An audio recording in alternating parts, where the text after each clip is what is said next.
Hello friends, welcome to Automation Anomaly, and in this tutorial video we are going to continue with basics with Python programming, and today we are going to start with strings in Python. So this is again very important concept when you are beginning with the Python, because this we are going to use later on when we are going to start with Kaggle competition, and also when we are going to start with NumPy and pandas library.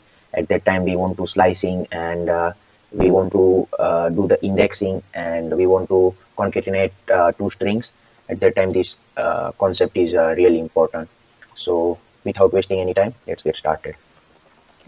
So string is anything that we write between double quotation. For example, hello. So this is a string. It could be single quoted or it could be a double quoted.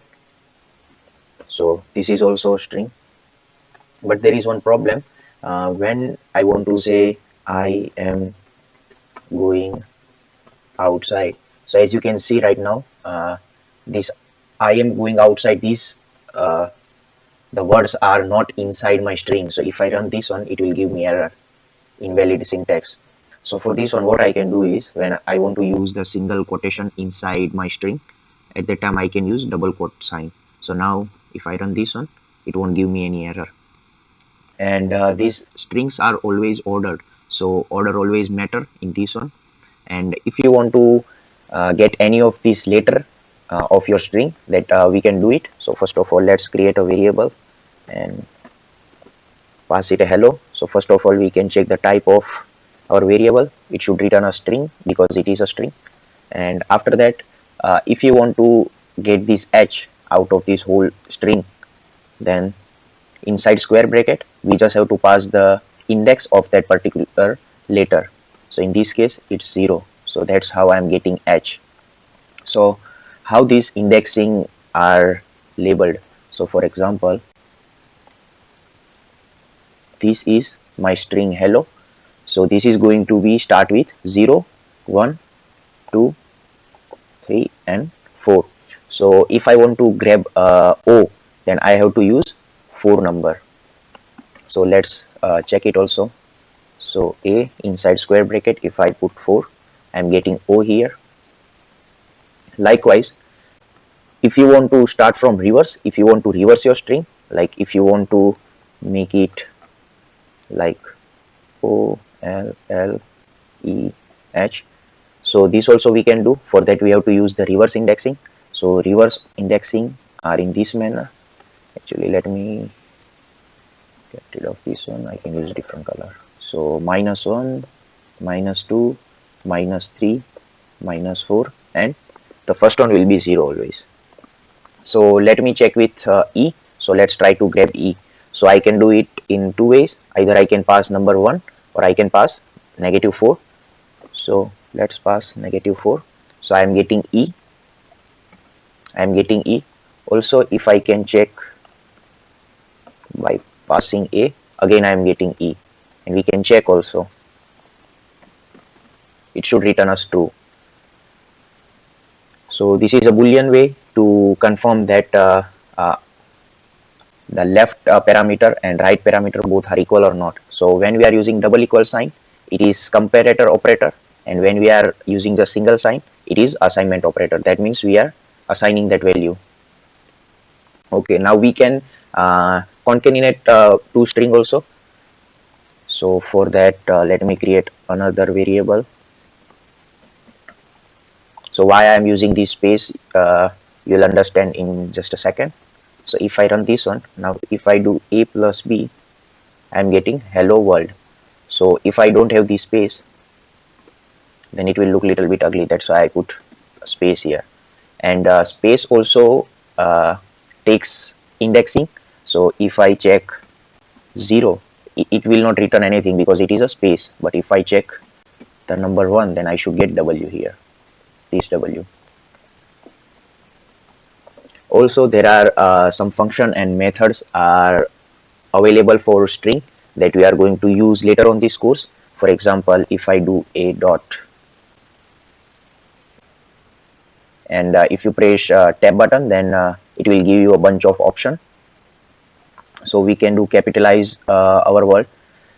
So if you just run this cell, then it will just give that this function string is for capitalize.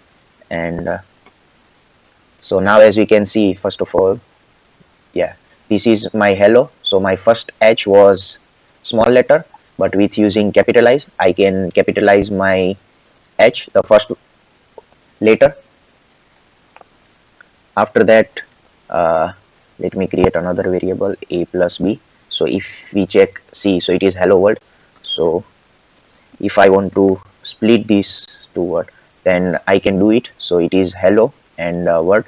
So this one we are going to use when we are going to start with dogs and cats image classifier, which is going to be my tutorial number 4 for image classification tutorial series. So at that time we are going to use this notation. After that we can check so we can make all the letters in capitalize. So for that we have to use the upper, and likewise if you want to make it small letter, for that we have to use lower, I guess. Yes, hello world. After that we can take any number of the string in between. What I mean is, for example, you want to get LLO only out of this one, then let me print out here.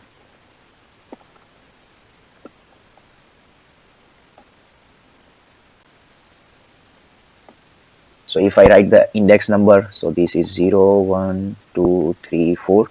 The space is going to be by 5, 6, 7, 8, 9, and 10. So if I want to take this LLO only, then I have to pass from 2 to 5. Okay, so 2 to 5, I am getting LLO. So what it will do is, this is my start number, this is my end number, but this is excluding. So we are not going to take 5 here. So it starts from here, number 2, this is my starting, and this one is excluded. So we are not going to include this one. So my string will start from index number 2 and it will go up to 4. So if you want to get access of up to, for example, let's take WOR. For that, what should we have to do?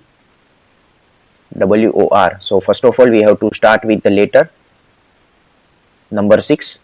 The index of this whole string starts from 6 for W, and since we want to get access up to R, then we have to go up to 9, but this 9 is excluding, so we will get 6, 7, 8, which is WOR. Let's check it out. So we have to pass up to 6 to 9. Okay, so if we pass up to 6 to 9, I'm getting WOR. If you put 8 here, then we will get WO only, because this, the last number, the 8 one, the last ending number is excluded. After that we can use some inbuilt function of Python like length. So we can check the length of our string. So it is returning us 11, because starting from 0 to 10. So if we count here 0 to 10, it's total 11 number. So that's why we are getting 11. Likewise we can check length of A also. So what we can do is length of A plus length of B. We should get 11 because it makes sense, right? After that let's continue with the splitting. So let me create some empty cells here first of all. Okay, so this is my string C, and if I want to split with any letter, for example, I want to split my this whole string with letter O, so I can do that also. So for that I have to pass the letter. So as we can see here, HELL. After that it is splitting at O. That's why I after O I am having one blank space. That's why I'm having blank space before W. So and then W. Then again I'm splitting at O. So after that the remaining is RLD. So likewise, and if we check C, it is not going to change our original variable. So if you want to store this variable, for that we have to pass another variable. So now if we check W, so now we have splitted what I can say, splitted word or a string. Also if we have something like this. Hey, hi, what's up? Then the word famous, how you doing? And if you want to split out the string with this inverted comma, then we can do that also. Split. So hey, hi, what's up? How you doing? So this is all about string. We can check more function of string also. So if you press tab button, it gives you lots of function. So let's check a random one. So by using this is slower, I don't know about slower, but is numeric, is digit, or its string is upper. By that we are checking that all the numbers are upper or not, and it will return us a boolean value only, true or false, because my C, if we print out C here, it's not upper. So oops, upper, and let me store it in a different variable. So D is upper. So now let's check for D. It should return us 2. Why? Because we capitalize all of the single word inside my variable C. Because if we check C here, it's all are lower. So for that C, we can check lower is lower. So this is true. So this will be important when we are making a program. For example, user gives some input. You are asking some input from the user. At that time, they are writing down capital or small. At that time, we want to first of all convert it into either small or capital letter, and after that, we are going to check that string. And in my last tutorial, we have seen the dot format method of print. There is another also appstring method. So for that, I want to pass here hello world. So I'll just put D here, and if we print out hello world, so the dot format, if I want to write down this the same thing with the dot format method, so I'll use dot format, and here I have to pass D. Oops, I forgot to give the curly brackets. So again I'm getting the same result. So the appstring module is gives very easiness to our program. And sometime when we are having more than one variables to put, at that time we might misorder the variable. So at that time, if we are using the appstring method, so it is very easy, and in that one there are less chances to make mistake, because you are directly putting the variable inside, so you know what you are doing. And after finishing with all the data structure, we are going to make a quiz, like a questionnaire, by using a Python. So I hope you guys learned something today, and I'll see you guys next time. Until then, stay safe, stay healthy with automation and only.